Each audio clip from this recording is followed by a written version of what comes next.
Until recently, Lansing Sports Radio was a vast wasteland of prize hog pick'ems. I'll pick Michigan State 44-0. And milquetoast commentary. Well, maybe, but maybe not. Then along came The Drive, combining a team of reporters, columnists, and commentators with over 200 years combined experience. Say what? Jack Ebling has brought thought-provoking discussion, opinion, and overall infotainment back to sports radio. I'm very happy to be here. But Team Drive is not only on the air, but on the scene.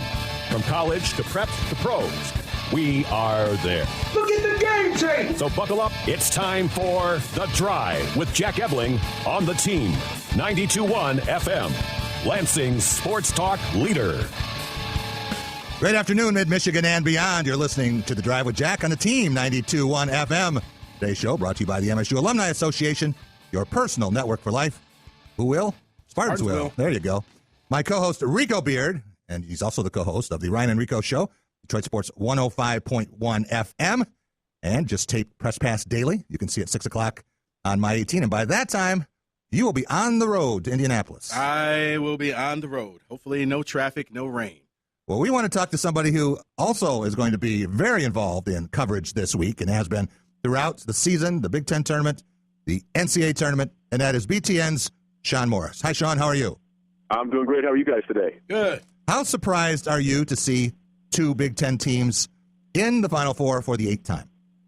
Well, I liked Wisconsin all year. I thought that Michigan State got a very good draw on Selection Sunday, and I thought that if they were able to get past Virginia, which was going to be no small feat, that they had a pretty good chance to get to Indianapolis. So I would say I'm surprised but not shocked, especially once Michigan State got by Virginia, just with how well they've been playing and the continued growth of that entire team, and especially a guy like Tum Tum Nairn. I mean, I think that's going to be something to keep an eye on when they play Duke on Saturday, because he was not playing nearly the minutes that he is now, and I think he could be a very difficult matchup defensively when he's guarding Tyus Jones.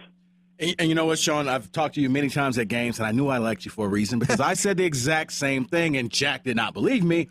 But if they got past Virginia, I said the winner of that game goes to the Final Four.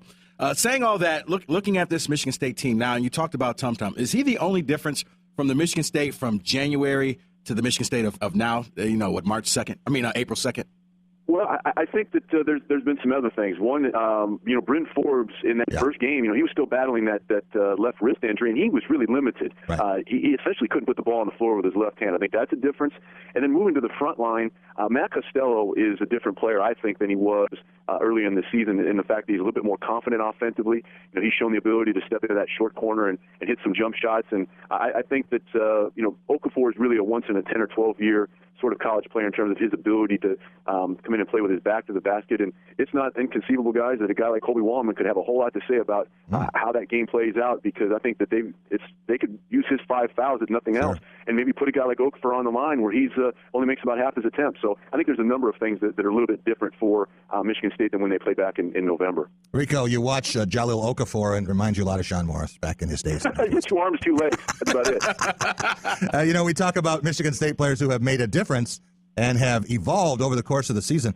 How about the new Travis Trice? We heard Mike Krzyzewski yesterday say he has played as well or better than anyone in the tournament from any school.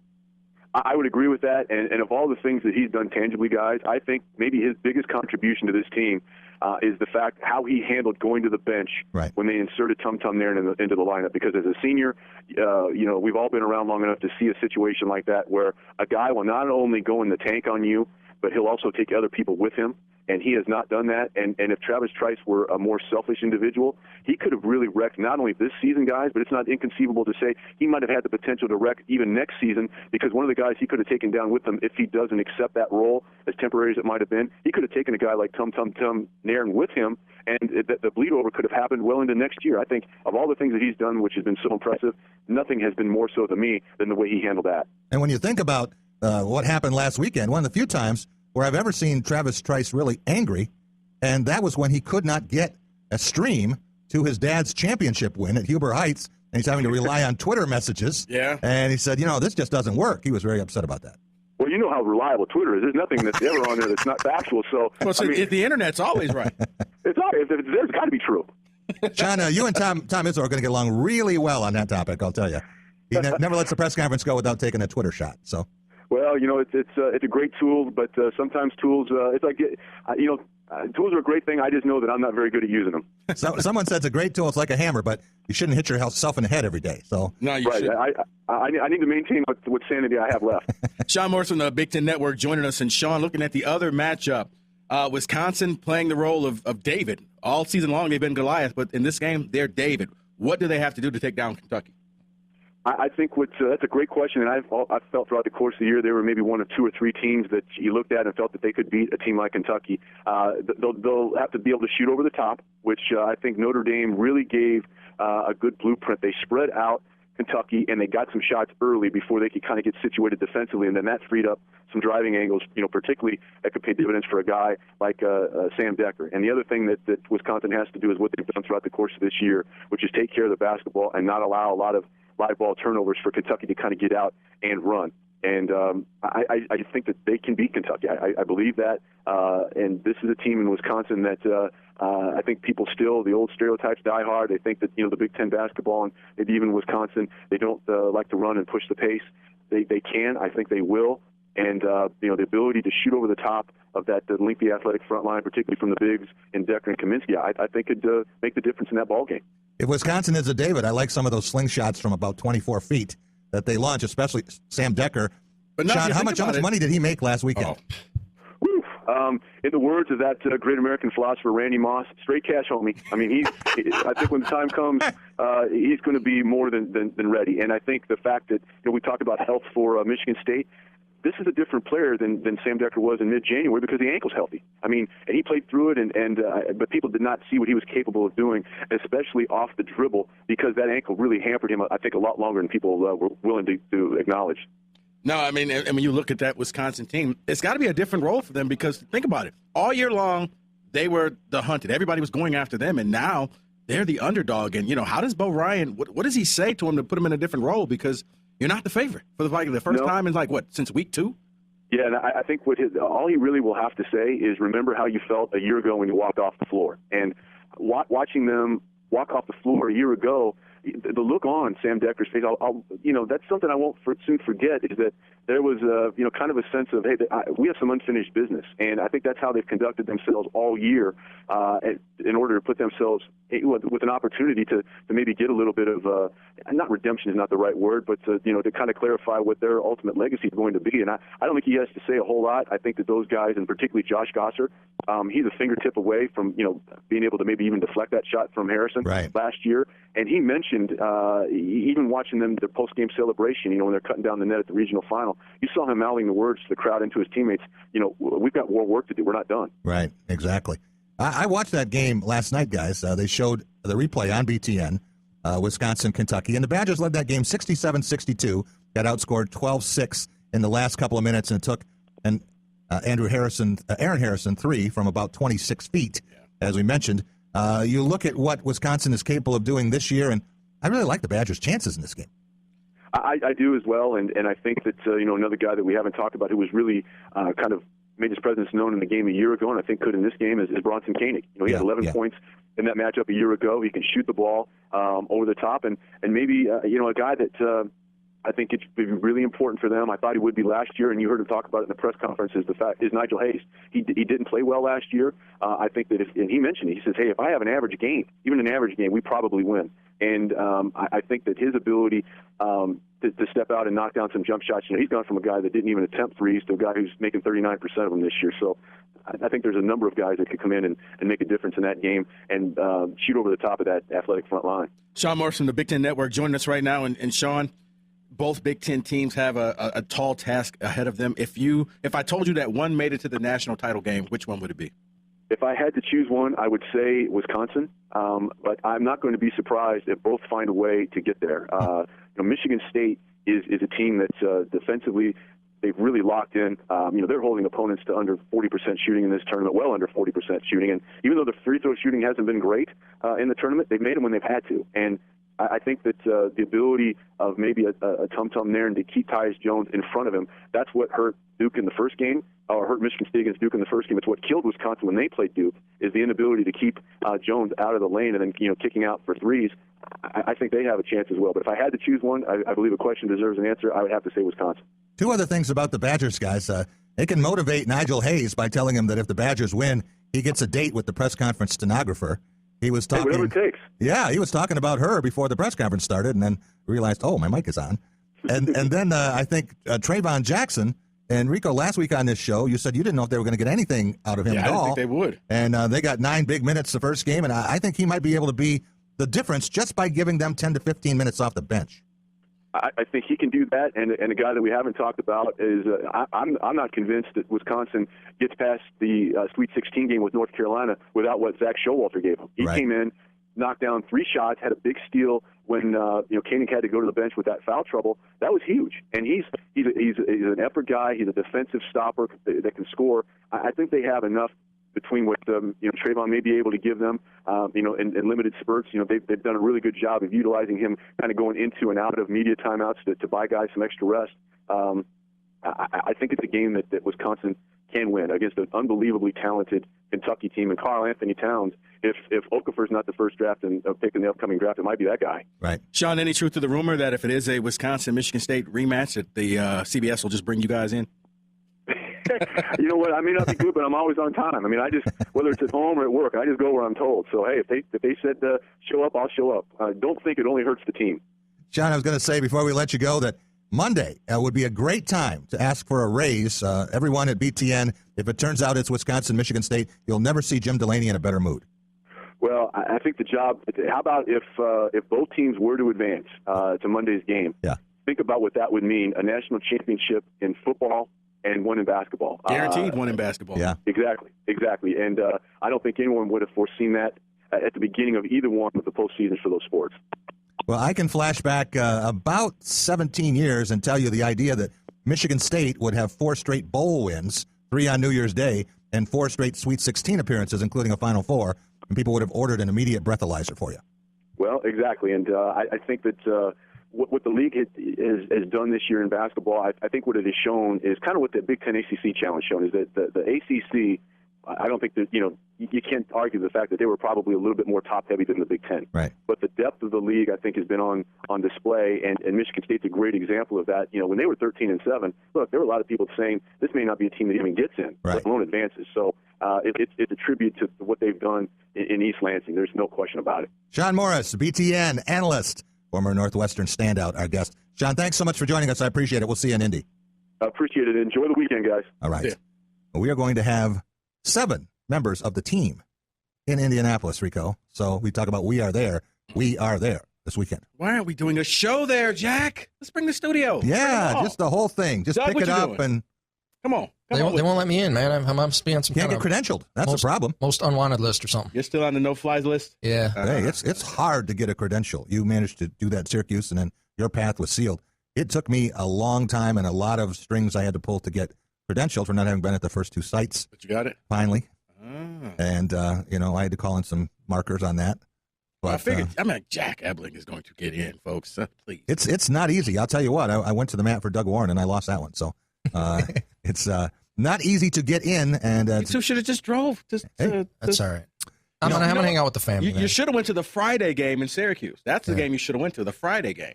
When we get back, we're going to talk about going to Indy, about tickets and ticket availability. We're also going to talk about ticket availability and a special offer for opening day Tigers, courtesy of the Ticket Machine. We'll be right back. Jack Ebling, Rico Beard, Doug Warren. It's a Drive with Jack on the team, 92.1. The team, 92.1 FM. You want to win, don't you? Well, I think I'd really rather try to beat him honestly. Lansing Sports Talk leader. Welcome back. It is the Drive with Jack on the team, 92.1 FM. Today's show brought to you by the MSU Alumni Association, your personal network for life. And my co-host today, Rico Beard, co-host of the Ryan and Rico Show, Detroit Sports 105.1 FM. And you can catch us 6 o'clock on Press Pass Daily on My 18. That's Comcast Channels 8 and 235 while Rico is speeding to Indianapolis. No, I'll be driving. I'm saying 3 hours, 45 minutes. It just seems like it should be closer than that. 260 miles. I don't know. I'll tell you one thing. It takes me 3 hours. I'll tell you one other thing about the Indiana State Police, and I know them well. Better than I should. They enforce the 55-mile-an-hour speed limit to the number on the loop, 465, going around the city. So when you get off 69 and you hit 465, slow down. Well, I never take that loop. I take 71. the street and just drive. It takes you right into downtown. Okay. So right as you get to that loop, you can either branch off and keep going, or you can take 71. It's a street. Boom, just drops you off right in the middle of downtown. Okay. I haven't done that. I've always taken a loop around the south side. Nah, it's a straight shot. I hate unnecessary driving, and by the time you get that far, you just want the trip over. Yeah, you drive down till you get to, like, I forgot the street, but it's like Ivy College sits there, and then you make a left on off of 71, and that street takes you, that's like the main street, takes you right into downtown Indianapolis. Don't get a speeding ticket to have dinner with Drew Sharp. It's not worth it. I'm not getting a speeding ticket to have dinner with Drew Sharp. Oh, are you crazy? If you were meeting a young lady, I would understand it. Drew Sharp. No. It's the fact that it's going to be like Drew and 23 other people tell me that it won't start at 8:30. They won't be there at 8:30. You get there at 9. They'll still be talking about shrimp cocktail. Right, and still waiting to be seated. Where are you going? The place that's adjacent or joined together with St. Elmo's. It's I guess the steakhouse. It's something and something. Okay. I forgot the name, but it's if you've ever it like shares the building with St. Elmo's. Okay, I know what you mean. Yeah, I can't think of the name of it either. Hey, if Michigan State wins, we're going to have a ton of people. We have 7 there already for Saturday. We'll have a ton of people there Monday night as well. If Duke wins the first semifinal at 6:09, some people are staying. Some people are coming back. And we'll do Press Pass All-Stars on Sunday night. Right. And Monday is opening day for the Tigers. Right. You'll be broadcasting from Chelly's Chili Bar? Yes, if I am back, our 105.1 is going to be there the entire day starting at 7, broadcasting before, during, and after the game. So the boss told me as we left out, because I had the forethought to write into the contract, I will do this press row shows at Indianapolis. But in the event Michigan State is in the final game, I do not have to come back. I can stay in Indianapolis and watch the Spartans play, which it was met with a giggle like, okay, yeah, whatever, sure. Yeah. I'll sign off on that. Yeah. Not a problem. And now he's like, you and Derek Stevens. You called it. Yeah. And I got a bet, not as big as Derek's, but I do have a bet that I placed when I was there at his casino back during football season. We're going to have Derek Stevens, the owner of the D Casino, on with us at 5:05, and he is the gentleman, University of Michigan alum, who wagered $20,000 with 50-1 odds in early December, and he has 2 games from a cool mill. And the funniest quote, Rico, was the owner/manager, I guess, of the Golden Nugget, where this bet was placed. And he said, I haven't watched much Michigan State basketball till now, but I'm watching every shot now. I bet he is. Because he can't. He had to go there. He can't make a bet in his own casino due to Vegas laws. And the guy is like, is Michigan State any good? And they're like, trust me, you won't have to pay out. So it was one of those things that you were getting good odds on Michigan State. Let's just put it like that. You were getting very good odds on Michigan State. And once they started losing, but preseason, the odds were good. But once they started losing out, if you would have got odds after that Texas Southern game, you probably could have got 100-1 odds. Because at that point, people had already written. Well, you were sitting together under the basket. Yeah. Did you get the idea then that Michigan State was going to be in Indy? No. Looking at that team, it was a revolving door layup drill for any opposing point guard. We saw their guy do it. We saw Melo Trimble do it. We saw everybody do it. We're going to talk more about tickets and the logistics of Indianapolis. The Ticket Machine, your number one source for all sports and entertainment ticketing, corner of Mount Hope and Hagedorn, does have some tickets for the Final Four. I got an allotment. Wow. Okay. Now, I'm going to tell you that this is not bargain basement stuff because Kentucky is there. But if you have to be there, this is your life's mission, and you've been shut out, give Brian and the gang a call over there, 655-3201. I should also say they're your number one source for Tigers tickets. Opening day is Monday. And Ticket Machine has a party suite available for your group of up to 24. So if you really want to impress people, opening day, you've got the baseball bug. Give them a call, again, 655-3201 for details or to buy individual tickets. And I've given up going to opening day because it is just too much congestion. I can go in later and get much more done, get much more time with players, and get the kind of interviews I want to get. Game 2? Yeah. Tumbleweeds are blowing through that stadium. Perfect for the meeting. Nobody's there. Yeah. But opening day, it's like any big event. You get folks who've never covered it before. Exactly. And you're just like, geez, really? That's the question you're asking? We only get them for 2 minutes. Right. And you're asking them, what's your favorite color in the rainbow? Yeah. All right. We will be back in just a minute. And we're going to talk with Blue Belly Tom Crawford. Can't have Rico Beard here without talking to Tom Crawford. Is this a schedule thing now? Or is he just really trying to He's stalking you. From Tropical Smoothie. It bothers you a a bit. Because he never brings them. Well, he's having the smoothies and you're not. This is his way of getting back at you. Your team is at the Final Four. His isn't. He's got a smoothie. You don't. I guess. We'll be right back. Jack Ebling here with Rico Beard and Doug Warren. It's a Drive with Jack on the team, 92.1. Here is your Drive with Jack sports brief for Thursday, April 2nd, 2015. I am Doug Warren. Kate Upton's lover, Justin Verlander, will start the season on the 15-day disabled list because of a triceps injury. Tigers manager Brad Ausmus made the announcement this morning down in Florida. The 32-year-old right-hander was slated to make his first start of the regular season next Wednesday against Minnesota. However, the Tigers can backdate that DL stint to March 27th, making Verlander eligible to pitch on Sunday, April 12th at Cleveland. Verlander has never been on the DL in his entire career, and he has made at least 30 starts in each season since joining the rotation in 2006. He was 15-12 with a 4.54 ERA and 32 starts last year for Detroit. In other Tigers news, in the pitching staff, reliever Bruce Rondon did not pitch as scheduled against the Houston Astros yesterday because of soreness in his right shoulder. Today it was announced that he will start the season on the DL for the second consecutive year. He missed all of last season after having Tommy John surgery in March of 2014. Ausmus told reporters this morning that Rondon has biceps tendonitis. The manager said he's not sure when Rondon will throw again. Bruce Rondon did not pitch in consecutive games this spring, so it's going to be interesting to see how this bullpen, as well as the pitching staff, shakes out for the Tigers this season.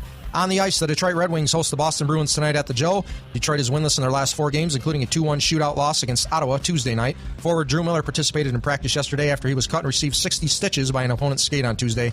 He could skate tonight. It's still up in the air. This sports brief is brought to you by DriveWithJack.com. Get the latest news and opinion from the entire Drive crew, as well as links to our archive shows and interviews, all at DriveWithJack.com. Life is a team sport. So is talk radio. That's your Drive with Jack sports brief. I'm Doug Warren. The Team, 92.1 FM. Hey, Edwin! Hey, you overambitious jerk! Lansing Sports Talk leader. Welcome back. It is the Drive with Jack on the Team, 92.1 FM. 485-7925, 485-7925, the number to call. Today's show brought to you by the MSU Alumni Association, your personal network for life. And my co-host today, 2 degrees from Michigan State, be Rico Beard, host of the Ryan and Rico Show, Detroit Sports 105.1 FM. That is 10 to noon, right? Yes, it is. 10 to noon. All right. I want to welcome in. I know he loves this weekend because it's Michigan spring game. That would be Blue Belly Tom Crawford. Hello, Tom.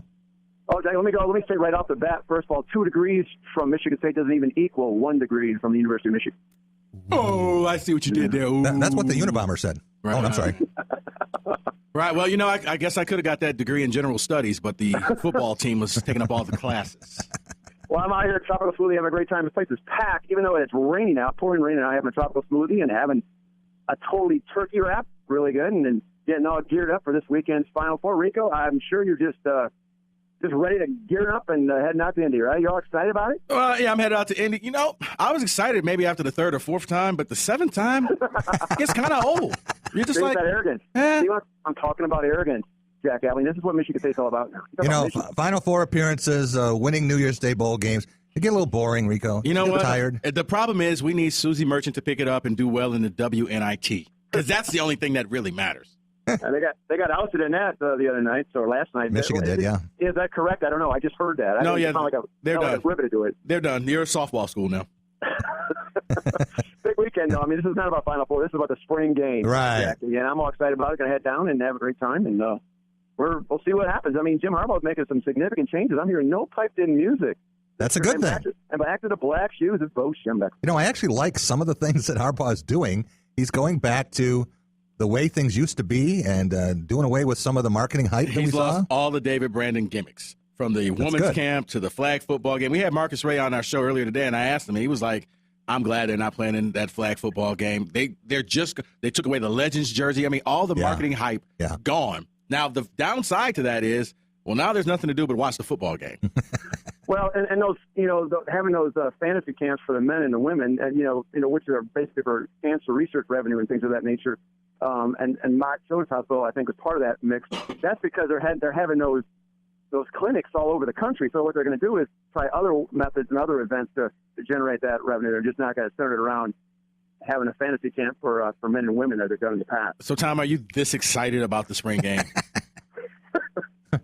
You know what? I'm obsessed with Michigan State. I'm just mentally preparing. It's Monday night, 11:30 at night. If one shiny moment has rolling tears from, a bunch of Spartans, as in Denzel Valentine, Travis Price, and that crew, that would be hard for me to stomach. And so what I'm doing right now is already mentally prepared for that because they happen to beat Duke, which I think they have a legitimate shot at, guys. I think they're going to win Monday night. Now, if they don't get there, I think Wisconsin's going to win it. But if Michigan State's there, I think they could get it done. Hate to say it. So, Tom, and we're talking with Tom Crawford as he's teasing us from Tropical Smoothie. So, if Michigan State wins, in all seriousness, is this probably the worst year as a Wolverine fan? Damn right it is. Come on. First time since '73 that Michigan did not make postseason play in football, men's basketball, or hockey. You would have had to watch Michigan State and Ohio State hoist trophies that you would love to have. I mean, that's the other part. It's bad enough. You can just stop right at the Final Four and Michigan State win in another big New Year's Day bowl game, the Cotton Bowl, and Ohio State win the national title. Absolutely, this is the worst year. The only silver lining is next year there's light at the end of the tunnel. Things look like they're coming back. This 2015 Michigan football team is going to have as much experience as it has since 2011, which ended up being a decent season, including the Sugar Bowl win. Yeah, so much experience. You went and got Captain Checkdown from Iowa. Well, add to the competition. You know what he is? He's a backup plan. That's what he is. A backup plan? He's not transferring from Iowa in his final year to backup. He was a backup at Iowa. He could have stayed there and done that. He's built for 5,000 yards, Jack. I mean, he's not.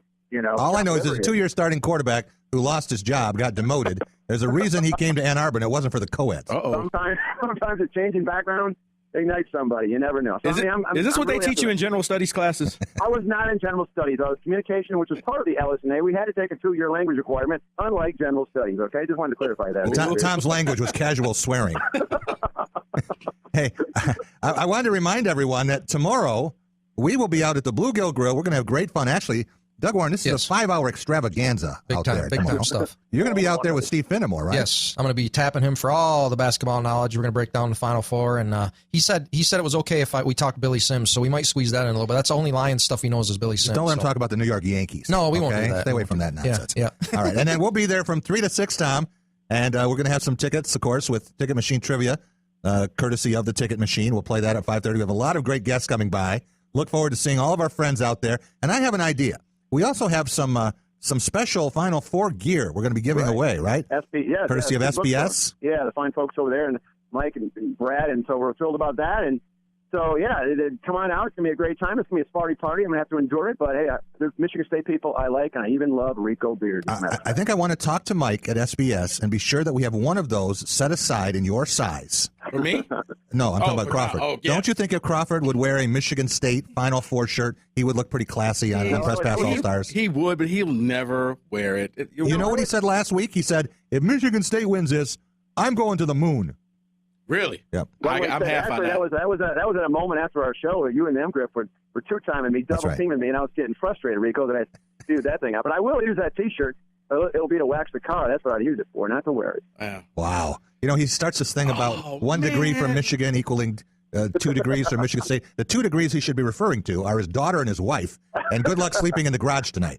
I've been there. And you know what? I'm so upset because I meant to do my show from Media Row tomorrow in my NJIT T-shirt, and I left it sitting on the bed. Oh, you are brutal. Just an evil person, Rico. Right. With that, he's going to take another swig of his tropical smoothie and just laugh at us. Great place. Come on out. 1201 East Grand River. All right, Tom, we'll see you tomorrow for the taping of Press Pass Daily on My 18, and, of course, the big fun out at the Bluegill Grill. Okay, thanks, guys. Have a great show. All right. Tom Crawford, Blue Belly Tom. Is he the most excited guy in town about the Michigan spring game? Yep, but... More than Mark Dotson. See, Dotson's a realist. There are a lot of Michigan fans in this town. There's a lot of Michigan fans because it used to be fun to poke fun of Michigan State fans. Yeah. And now it's not. Now they've gone back to their closets and they're hiding. And, I wasn't that big of a Michigan fan. I root for both schools. And I'll bet you see this in the Detroit area, too. Yeah, now they're both. Yeah, both schools. I root for both schools. We have to ask Derek Stevens about this, about rooting for both schools. But there are a ton of MSU alums in the Metro Detroit area. And some of them just kind of were on the down low for a long time. Now they said, hey, we're loud. You're going to hear us. We're proud of what's happened here. Let's go.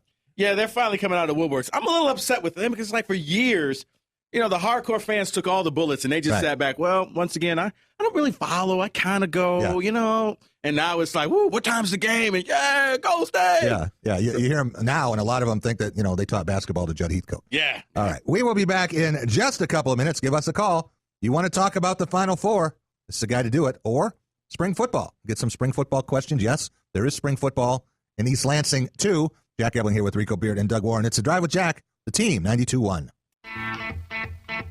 You're listening to The Drive with Jack Ebling. How about that guy, folks? The Team. 92.1 FM. Lansing Sports Talk leader. Welcome back. It is The Drive with Jack on the Team. 92.1 FM. Let's go. Getting ready for the I'm here with Rico Beard. Today's show brought to you by the MSU Alumni Association, your personal network for life. Who will? Spartans will. Rico, you think about where Michigan State is at this point.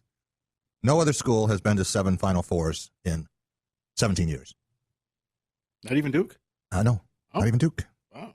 This is the first time that Duke's seniors have been to a Final Four. Remember, Duke lost in the first round last year. But they had Jabari Parker. Yeah, had was the operative word there. You know, you wonder how many of these guys that we are going to watch in this Final Four will be back next year. Let me break this down. Michigan State obviously is losing Trice and Dawson. No chance that anyone else will leave early. Unless Denzel went out and scored 100 points, 50 points in both games. No chance that anyone would leave early. All right, Duke. Jalil Okafor, gone. Number 1 pick, number 2 pick, right? Yeah. Probably gone. Yeah. Okay. Tyus Jones? Gone. Justice Winslow? Gone. We know they're going to lose Quinn Cook already, standout guard. They're going to be a very different team next year. Right. What about the other side of the bracket? Wisconsin, we know that they lose Frank Kaminsky. They lose Gasser. Sam Decker, gone? Gone. Sam Decker, unfortunately, I would have him call Darrell Summers and ask Darrell, does he not regret not leaving after that junior year tournament? If you're Sam Decker, bye-bye. See ya. You're too good right now. Your stock's too high. Wisconsin will also lose Trayvon Jackson, Duye Dukin. Nigel Hayes, he back? Now, that's the head-scratcher right there. If he comes back, yeah, the offense runs through him. Yeah. He becomes Frank Kaminsky if he comes back. He comes back. Nigel Hayes and Bronson Koenig are the stars of this team. You got to look and see what Nigel does in the tournament, because if Nigel is a keeper, he scores 24 points to knock off Kentucky. Right. I push him towards the NBA. If they lose or he disappears again, then he'll. Let's say he has 16 points and 7 rebounds. Did they win? No, they lost by a bucket. Then he comes back. Okay, he comes back. All right, Kentucky. We know that Willie Cauley-Stein will be gone. Harrisons are gone. They have to go because their stock's not going to get any higher. Yeah, they are who they are. So if they do not leave after this year, they're going to be that rare commodity. They're going to be the unicorn. They're going to be a Kentucky senior. Carl Anthony Towns has to go. Gone. What about the other guys? What about the Dakari Johnsons and gone? Gone. What about Melvin Booker? Gone. Devin Booker. I'm sorry. Devin Booker. Gone. Devin Booker. Gone. Tyler Eulis stays. Yeah, there's not much use for a 5-6 point. Alex Poitras comes back. Was injured all year. Yeah. They'll have some players. They'll get a bunch more. We saw the McDowell's All-American game last night. All these undecided players. Every one of them has Kentucky on this list. Yeah. They're going to be fine. Kentucky's going to be fine. Duke may actually lose more players than Kentucky, but I think the Harrison twins have capped out. They just aren't going to get any better. They are what they are. And only because they have Kentucky on the front of their jersey will they get a look at the NBA. I don't think either are really NBA quality. I do not think they are great players, and I do not project long, successful NBA careers for either one of them. I don't. I mean, the one brother's a little better than the other, but honestly, you're an NBA team. Do you take Carl Anthony Towns or Jalil Okafor with the first pick? I think I would probably take Okafor. Really? I would take Okafor. Nice choice to have. Yeah. I mean, if you finish second, you're still getting a rare talent, a once-in-a-decade kind of talent. I look at some of the things that Carl Anthony Towns does, and I see, maybe Anthony Davis light. I see the versatility. I see his ability to shoot from outside. Doesn't run, doesn't move quite like that. You know who I see? That's a little bit Willie Cauley-Stein. I do. I see a little bit of Anthony Davis in him, whereas his defense will be the main part of his game for a couple of years, and then the scoring will start coming. Yeah. And then he'll start scoring a little bit more and a little bit more. One of the largest human beings that I have ever stood next to, Doug, we were there in Indianapolis for that Kentucky-Kansas monstrosity, 72-40 after the Michigan State-Duke game. And I went down and I was watching the warm-ups down there. Willie Cauley-Stein is just immense. It doesn't do it justice. True 7-footer. Oh. True 7-footer. Not like 6'9" at the NBA, whatever. I want to see the legitimate measurement because he's got to be close to 7'2". We will be back in just a couple of minutes. We're going to talk with Matt Lepay, play-by-play voice of the Wisconsin Badgers, one of the nation's best broadcasters. Julian Peterson will be with us at 4:30. And then we're going to talk with Derek Stevens about his $1 million bet. Mike Brkovich from the 79 Spartans also be with us. Jack Ebling, Rico Beard, Doug Warren. It's The Drive with Jack on the team. On the road with Jack, glad you came back, go beyond the scar, break gas and more. On the road with Jack, glad you came back once more. What do you say? On the road with Jack. Welcome back. It is The Drive with Jack on the team, 92.1 FM. My co-host today, Rico Beard of Detroit Sports 105.1 FM. Rico, we are blessed with a lot of outstanding broadcasters in the Big Ten. I think that this collection is as good as any conference in the country, and driving around the Midwest, coming back from games, I love to listen to the local play-by-plays, and no one better than our next guest, Wisconsin's Matt Lepay. Hello, Matt. How are you?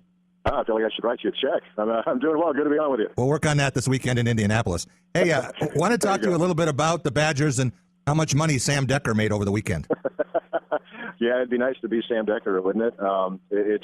It's really interesting, and I think we've all been around this long enough to know that it's who's going to get hot, what team, what player.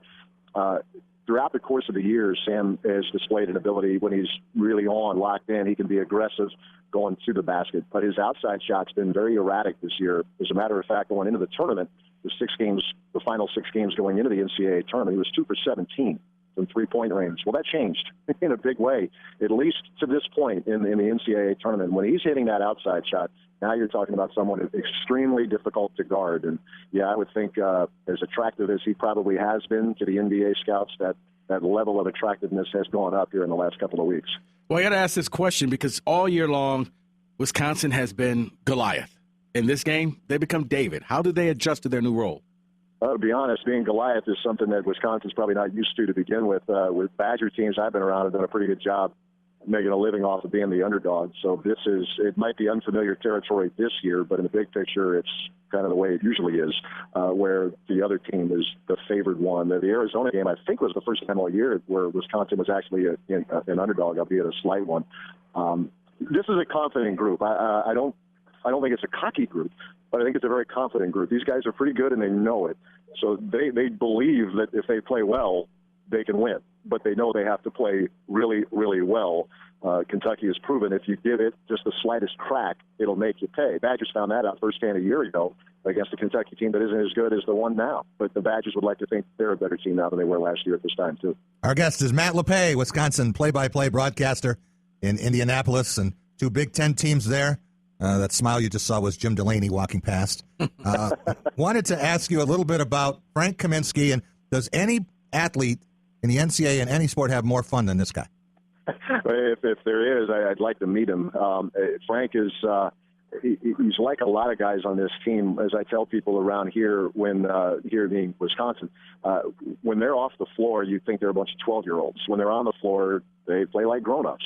And Frank is that kind of guy. I mean, there's a goofiness to him off the floor that you wonder. And in fact, I asked Josh Gosser this earlier in the week. I said, Josh, tell me what you think of this. I see Frank off the floor, and then I asked myself, this guy's the National Player of the Year? And Gosser said, I ask myself that every day. But when you watch him on the floor, then you think, yeah, he may very well be. It's a little local floor. There's obviously arguments you can make for him and maybe 1 or 2 others. But at worst, he's on the short list of best players in the country. But as he said last week, Jack, he said, look, 21. I want to have some fun. I want to experience all that there is to experience outside of being a basketball player. And he, like this team, they're really good at having fun when it's time to have fun, but they're very serious when it's time to be serious. Matt, what can Wisconsin expect this weekend from Trayvon Jackson?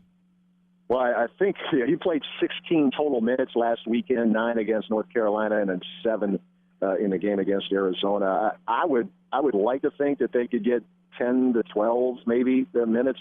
That would be nice. They working him back in. I think just having a few more days of practice time for Trey could be extremely important because he didn't get in with a regular rotation in practices until 2 days prior to the North Carolina game. So he's still knocking off the rust and just getting used to game speed. But I don't think, Jack, that the expectations would be sky high in terms of the number of minutes. In my own mind, if it's low double digits, that's pretty good. What does Wisconsin have to do to pull off the upset against Kentucky? I mean, I don't think that this team has to play the perfect game because I do think that Wisconsin is one of 3 teams who can beat Kentucky, but you've seen them a lot more than I have. What do they have to do to win? I agree with your assessment. As I told anybody who has asked, this isn't like the Miracle on Ice of 1980. This isn't Team USA against the Russians. This is a team that is very, very good. But while it may not have to be perfect in this game, I think it may have to be fairly close to it, because you look at teams that have taken Kentucky to the wire. The overtime games early in the SEC season, that was one thing. But even a game against Georgia, Georgia did a lot of things really well, but bricked free throws. Notre Dame played extremely well, but then had empty possessions down at the last couple of minutes of the game. In a nutshell, while Wisconsin, I think, still at its best, likes to get the ball in the paint, likes to get post touches, and you're going to need to get some of that, knowing that you're going to get some shots blocked, but that's the way it is when you play a team with this kind of size and skill. But I'd still like to see Wisconsin be able to go inside out. It's still going to have to hit mid-range jumpers and hit threes. I know Notre Dame was right there, hitting only 4 threes all day against Kentucky. Wisconsin will shoot a higher percentage of its shots than a lot of teams from three-point range. It's going to have to knock them down at a pretty good clip. It's probably too much to ask the Badgers to match what they did in the second half against Arizona, 10 of 12 from 3, but it's going to have to make its fair share and then some, I believe. Matt Lepay, Wisconsin play-by-play broadcaster, our guest from Indianapolis. Matt, we saw Matthew Stafford following Michigan State around in his tournament. Aaron Rodgers has been omnipresent at the Badgers games with Olivia.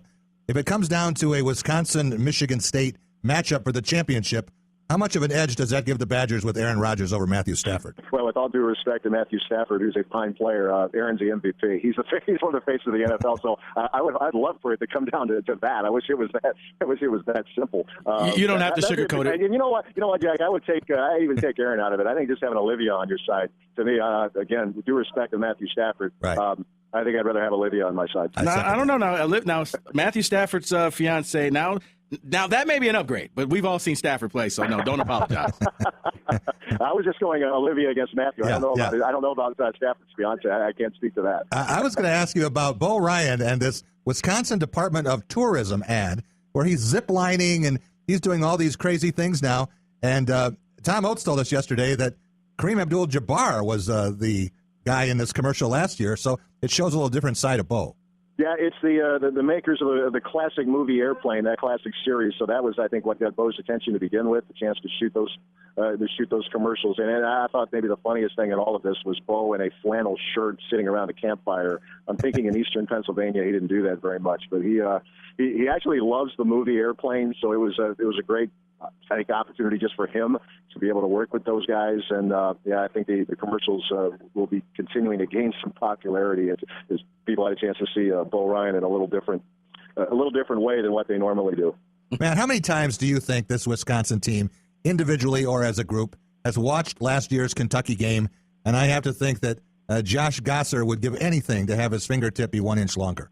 Yeah, sure. They have not seen it a lot. I think they've taken a look at it probably more from an analytical perspective here this week. But no, you would imagine you lose a game like that, you're not going to be in a big hurry to look back at even the highlights of it. And if they're channel surfing and BTN is showing it, I'm sure they find another channel to turn to.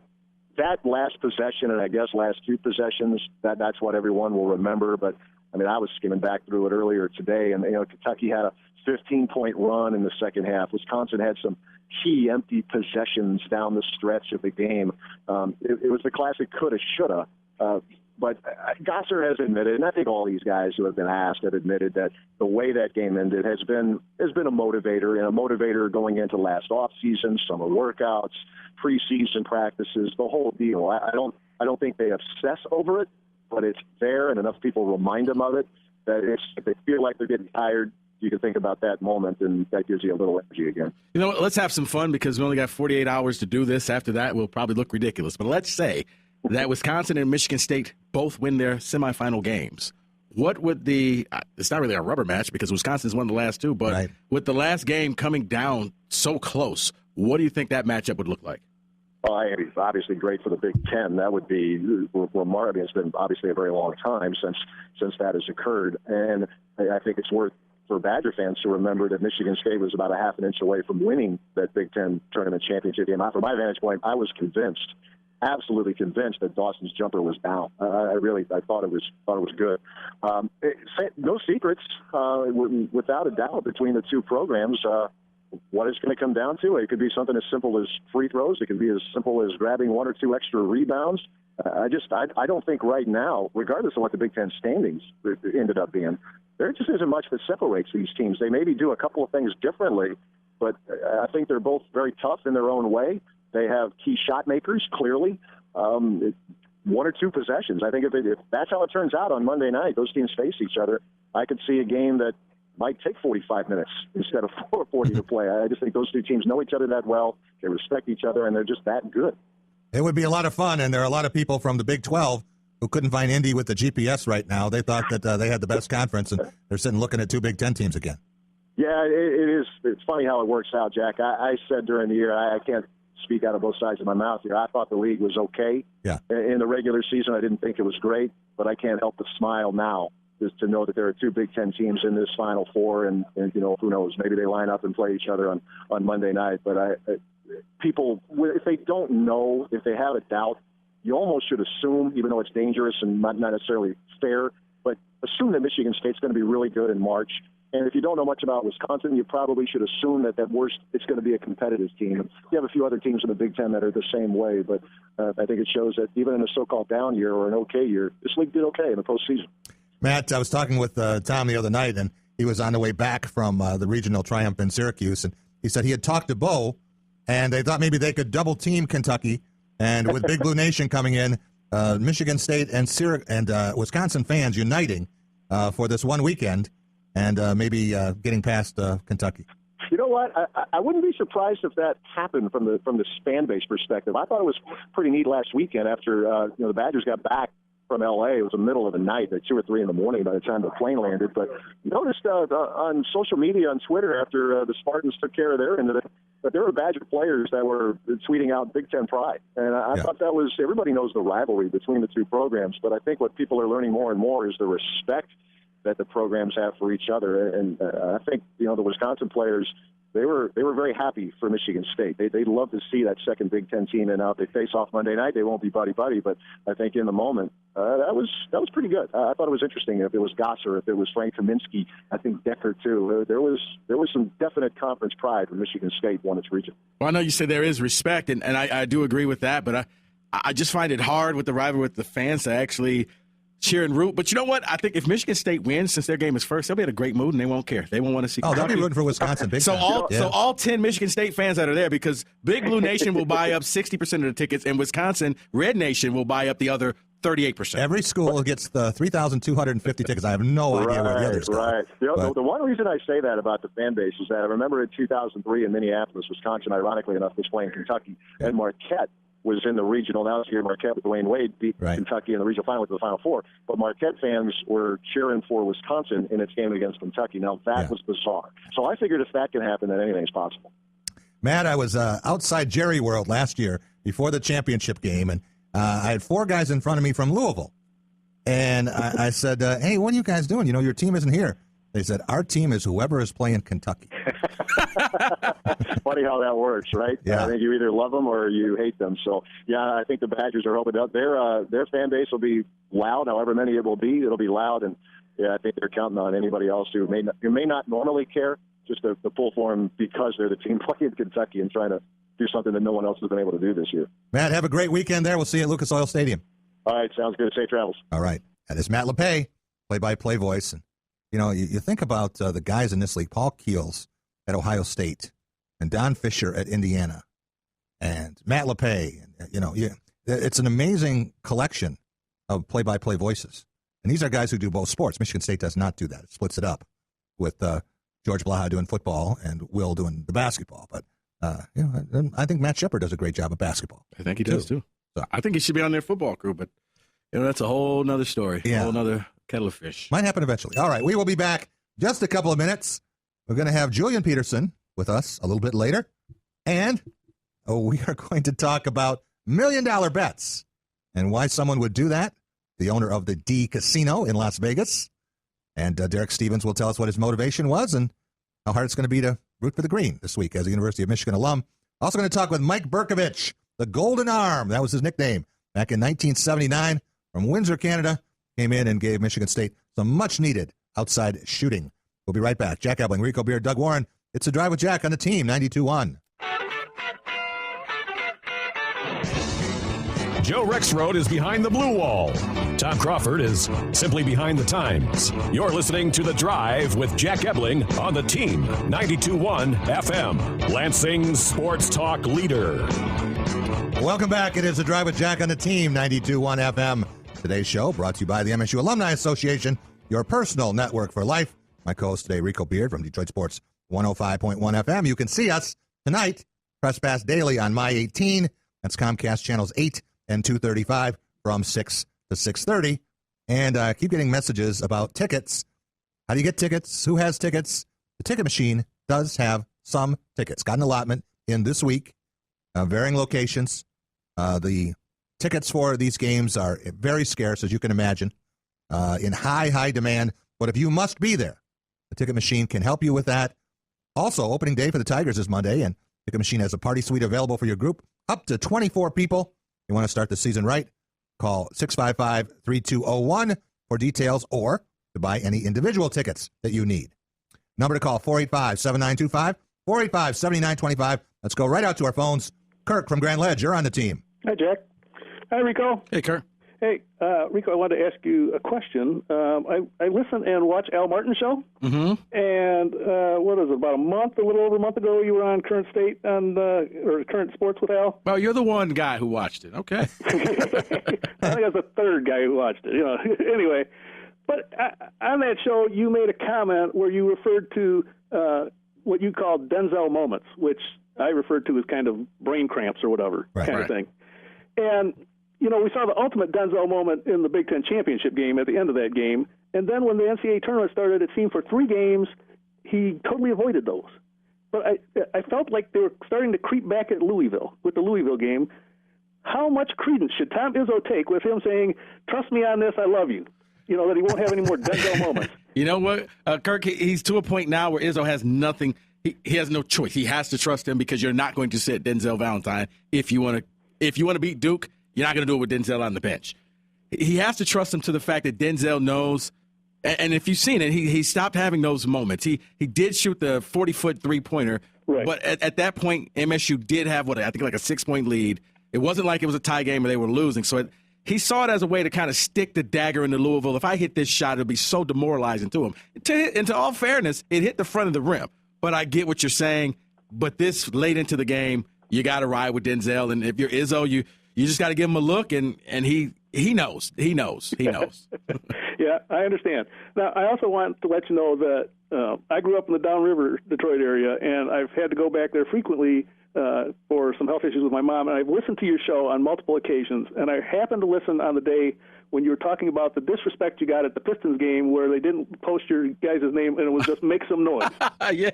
Okay? Now, I just want you to know, I think Make Some Noise would be a great sports talk show, title. Good title. And that's what our new boss was there, and he was like, oh, we didn't tell you? That's the new name of your show is Make Some Noise. So I think that'd be a great name because, other than you guys and people like me calling in, what are we doing? We're just making some noise, right? That's true. And the story is we're at the Pistons game, and it says, hey, Drew Lane, listen, 105.1, listen to Drew Lane from 3 to 7. And then it pops up under like that ribbon, electronic ribbon. Yeah. Matt Derry, from 12 to 3. So we're all like waiting. Okay, well, the Ryan and Rico show from 10 to noon. Make some noise. And it recycles itself again. Like, okay, maybe and then once again, it comes out, make some noise. Like, okay, wow, that lets you know where we stand in the hierarchy. Are you make or noise? Which one are you? I guess I may be. You're noise. I'm noise. Yeah. Thanks, guys. All right. Bye-bye. Appreciate it. We'll be back in just a minute. We're going to talk with Julian Peterson, standout linebacker for Michigan State and 5-time Pro Bowl player. Up next, it's a Drive with Jack on the Team 92.1. Here's your Drive with Jack sports brief for Thursday, April 2nd, 2015. I am Doug Warren. Kate Upton's lover, Justin Verlander, will start the season on the 15-day disabled list because of a triceps injury. Detroit Tigers manager Brad Osmus made the announcement Thursday morning. The 32-year-old right-hander was slated to make his first start of the regular season next Wednesday against Minnesota. However, the Tigers can backdate that DL stint to March 27th, making Verlander eligible to pitch Sunday, April 12th at Cleveland. Verlander's never been on the disabled list in his career and has made at least 30 starts in each season since joining the rotation in 2006. He was 15-12 with a 4.54 ERA and 32 starts last year.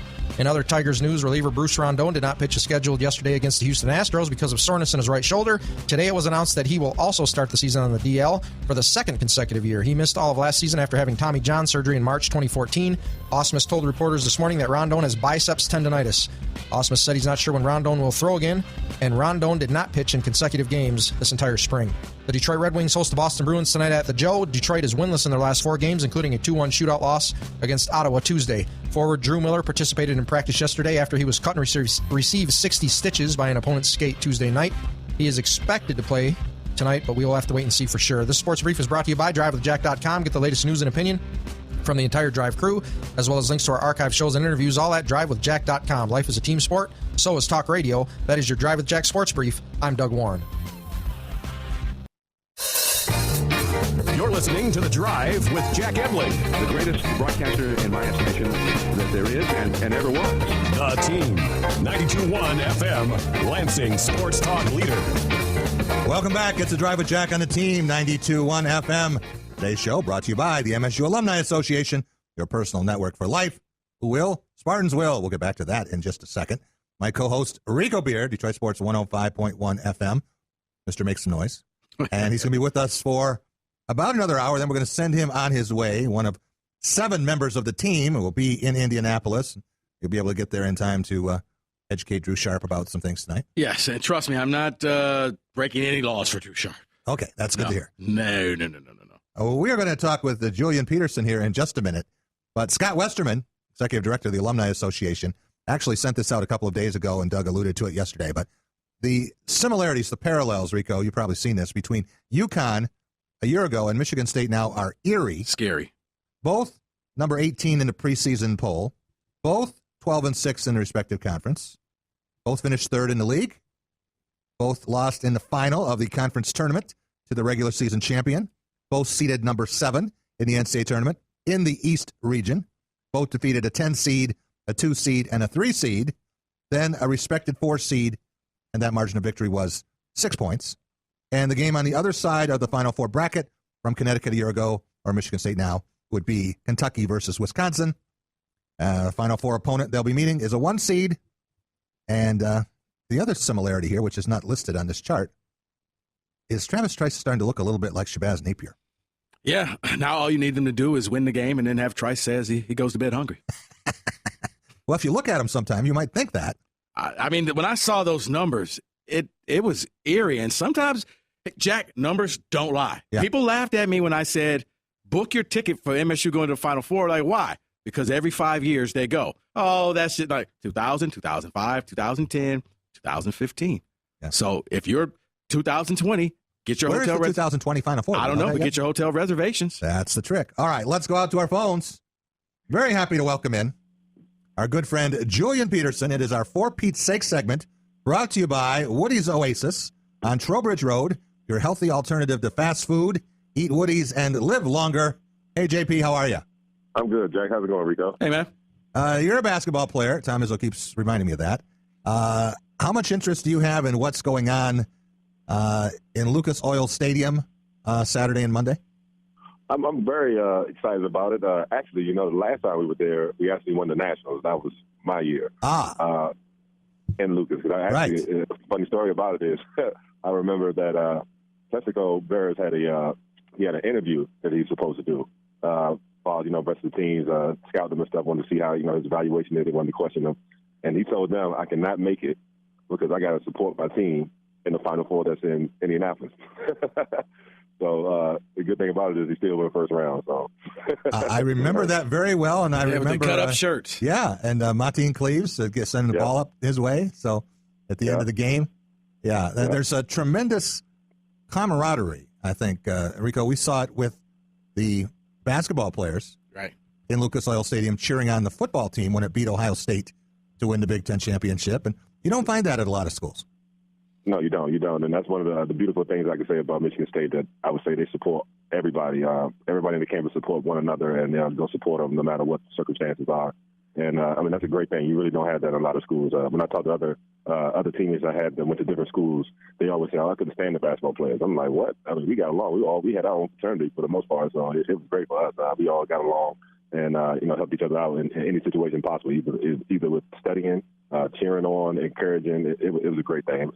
I was blessed to be in that situation. JP, why do you think that is? Because you're right. With a lot of places, it's a competition to who's the top dog. What makes Michigan State so different? I don't know. I think maybe it's both coaches or all the coaches and all the different staffs, as far as no matter what sport it is. I think they all get along and they all, tell one another, like, support your next group of guys, because you never know when you'll need them and they'll need you. And I think that kind of carried on. And plus, it was a fortunate situation where when I played, we had Mateen Cleese, who also played football, who was with Robert Smith, who was my roommate, and a couple other guys who we played with. And we all just kind of got along. And, since he played football himself, he'd go out there and say, well, if y'all need a quarterback, I'd come out there. And, we had a lot of guys who played basketball, and they would say, well, if you need a power forward, I would come out there. So, we just all got along, and that was just a great thing. It was a special moment in my life. Having been a player who's played in big-time football games in college and the National Football League, can you understand what these guys are going through right now and what they're going to be feeling on Saturday afternoon? Yes, I can. I mean, well, I haven't got to the Final Four. Well, I should have. Every time Izzo sees me, he tell me, you're supposed to have one of these rings. But you're excited, you're antsy, you're nervous. It's like you got all the emotions flowing through you. And then when it's around that time, I know for a player, maybe the night before the game, it's pretty much hard to sleep that night because you're so excited about the game. You want to say, well, I'm going to do this around this play, or I see when they do this particular set, I'm going to do this, and you just get the nerves and then butterflies early. But once you get settled in the game within the first, I would say 3 or 4 minutes, most of the time you can calm down and play your normal game. So it's exciting for the players, and hopefully they can seize the moment. And they already went through trials and tribulations already. I mean, this is the most overtime games, I think, in school history, I think they went into, I believe. And I think they are very battle-tested. And this would be a great showing for them. I think they should do fairly well in it. Julian Peterson joining us right now. And JP, you talk about seizing the moment. You're an athlete. Can you truly appreciate the moment while it's going on? Or is this something that when you look back, you can reflect on it and say, wow, look what we've done? Well, you definitely look back regardless of you win or lose. But seizing the moment at the time, I would say yes, because you never know when the next time you're going to get there. And you enjoy it while you're there, and you go through the ups and downs and see how you made through those steps. But, I mean, you embrace it, and then you seize the moment saying, like, okay, I don't want this to be my last game. I'm going to do anything in my power to go out there and perform to my best. And if I start missing layups or shots, hey, I can make it up in a different way as far as I can play defense, get turnovers, anything just to help my team out so that we can, try to win and go to the next round. And that's what it's all about. As long as you give out your best effort, I think nobody has any complaints about that. Now, if you have moments where like, well, I could have did that better, then that's when you're not seizing the moment, because you're not giving it your all. You didn't leave it all out on the court. So that is the biggest thing. So hopefully they just leave it all out there, and whatever happens, happens. If you gave it your all, you can't do nothing about it, and just go along with it. Ex-MSU and NFL standout outside linebacker Julian Peterson, our guest. It's For Pete's Sake, brought to you by Woody's Oasis. JP, when you think about pressure in a situation like this, it would seem that Kentucky has the most. In a way, they're playing for perfection, not just for a championship. And how might that enter into a game like this in the final minutes, Saturday or Monday? Oh, it's big. I mean, it almost got to them in that last game when they played Notre Dame. So it's very big for them. And you seem like they had a big exhale when they finally got that win toward the end of the game. But like you said, it is a lot of pressure on them. And they're going against a team that's not a South team, which, who won the Big Ten, which is Wisconsin. And they better come with their A game in that game, too, because that whole team plays as a team, as a unit. So, like you said, it's a lot of pressure for them, and they have to try to find a way to overcome it. Hopefully they don't, because I want to see a Big Ten, hopefully Michigan State win it all, but at least a Big Ten win the whole thing. And, it's a lot of pressure on those guys because everybody expects them to win. And so if they have a loss, it's a big disappointment for them.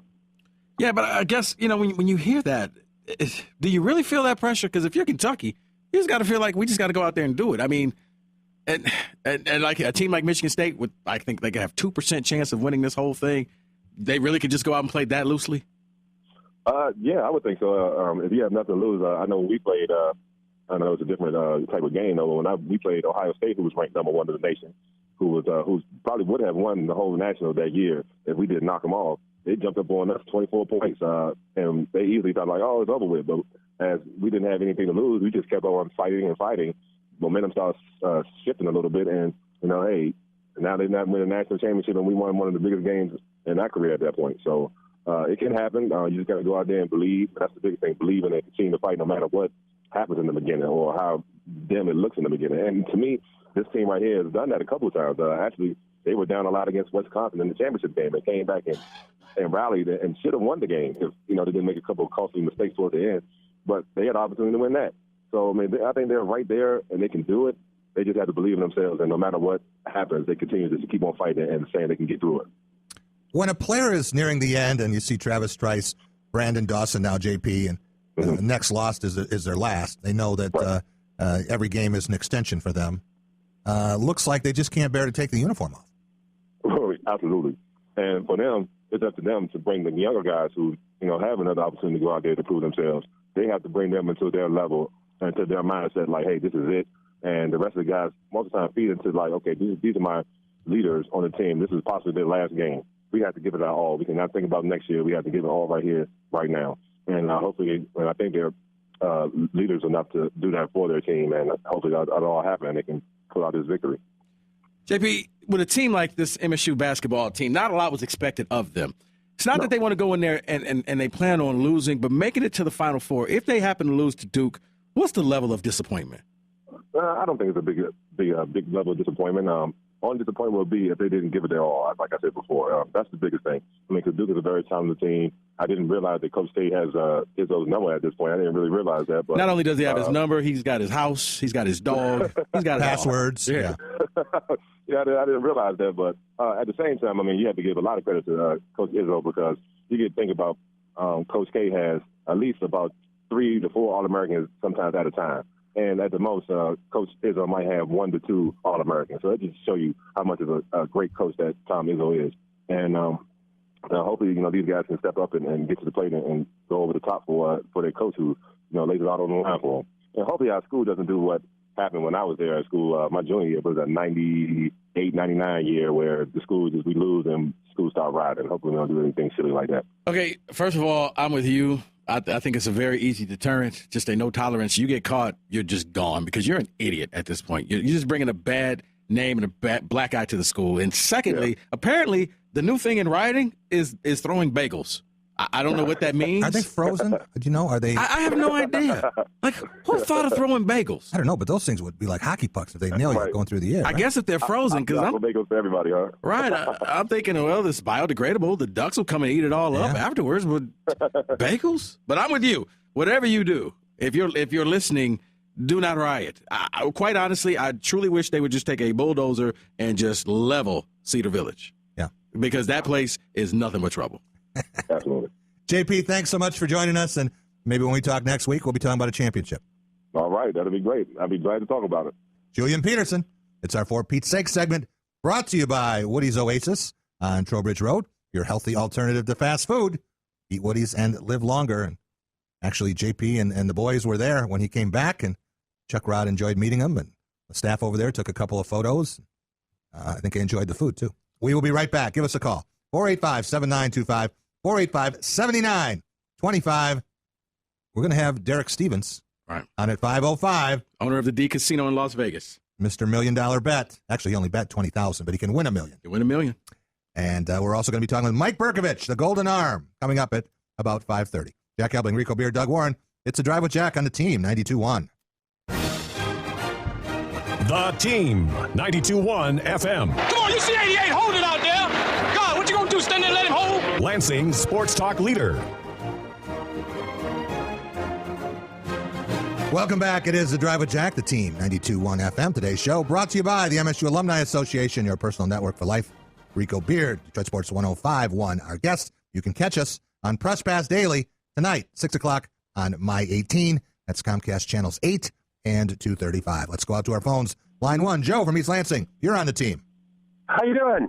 Good. Hey, Joe. Good. Hey, I'm with you guys on the whole riding black eye on the university thing, and I love State. I do. I'm a huge fan, even when they're losing, because it ain't going to last long, even when they are. But I just want to make a comment, and I know this sounds crazy, and I'm not naive to think that this is not going to take some work to pull off. But why fight human nature? I mean, these kids just want to go out and celebrate, right? And we know that it's going to happen one way or another. So why couldn't we try and put something together where they've got a place to go and they've got a safe area to maybe have a bonfire and have some fun? You know what? Joe, let me answer that real quick because we're about to hit the break. But the funny thing is, it would turn into Facebook. Once adults got onto Facebook, kids didn't want to do it anymore. Cool anymore. Yeah, they actually tried it. They put a lot of effort into that. You want to be a little bit of a rabble-rouser at some time in your life, and this is one of them. But you have to party smart. That's what it's all about. We'll be back in hour 3, and we're going to talk with Derek Stevens about his bet. Also, Mike Brkovich, the Golden Arm, coming up on The Drive with Jack. On the road with Jack. Glad you came back, go beyond the score, great gas and more. On the road with Jack. Glad you came back once more. What do you say? On the road with Jack. Glad you came back, we'll praise and blame and play the game. On the road with Jack. Glad you came back once more. Welcome back. It is The Drive with Jack on the team, 92.1 FM. Today's show brought to you by the MSU Alumni Association, your personal network for life. Rico Beard, I wonder if our next guest should be joining us in a moment. Derek Stevens would like to join the MSU Alumni Association. I don't know if you want to go that far. He did graduate from the University of Michigan. That's okay. They'll take his money. They'll help him. And again, yeah, you know what? If that meant more people going out to his casino, I'm sure he would join. He would probably do it. He said he's cheering for Michigan State. He is. So he does that even when he doesn't make bets. One of those guys who cheers for all the teams from the state of Michigan, apparently. Well, especially with his casino, because it's very Detroit and Michigan, the state of Michigan themed. So, yeah, when Michigan State's games are on, they're up on the TVs at the Long Bar. So, yeah, he definitely, he would. I could see him doing that. Because, like I said, if you've ever been there, it's, there's an Andiamo's, American Coney Island. There's a lot of stuff. You like Andiamo's? I do. Tell our listeners about it if they've never been there. Andiamo's is, I guess, would it be like an Italian steakhouse? Nice menu for, from the steak to the pastas to the desserts, and there's nothing better than going to Andiamo's with the actual owner of the casino. Because then it's even better because he picks up the check. Oh, that's even better. Even better. We have Derek with us. All right. We want to welcome in our next guest. Good musical choice there, Doug. Derek Stevens placed a $20,000 bet on Michigan State in early December. He's 2 wins away from a cool $1 million. Hello, Derek. Welcome to the show. Hi, Jack. Hi, Rico. How you guys doing today? Good, Derek. How are you? We're doing fine. We might not be doing as well as you will Monday night if things break right. Well, you never know. This thing started off as a long shot, and I'm still a long shot. But so far, the ball's been bouncing the right way. Why did you place this bet? What was it about Michigan State you saw that no one else did? Well, it was one of these things. And, as Rico knows, I own casinos on both sides of the Golden Nugget down on Fremont Street in downtown Las Vegas. And I would stop into the Golden Nugget just to go into the sports book, see what's going on, watch the lines. And, after doing that for a few years, I got to know the owner pretty well and the sports book director. And I said, I'm willing to make a big bet if you guys are willing to take it. So we kind of hemmed and hawed about it a little bit. And finally they said, okay, we're willing to take a bet. And I wanted to take a long shot, and I wanted to take a shot at something that I thought may have been undervalued. And, all the stars kind of aligned. Michigan State started off 5-3. The team didn't look all that great. There wasn't a whole lot of, public support.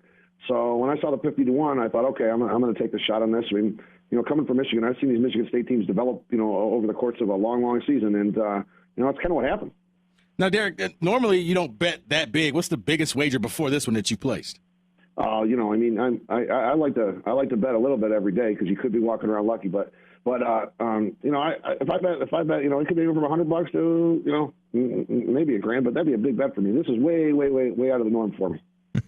It'll be interesting to see the reaction at the Golden Nugget. I imagine a lot of people there be paying close attention to this game too, right?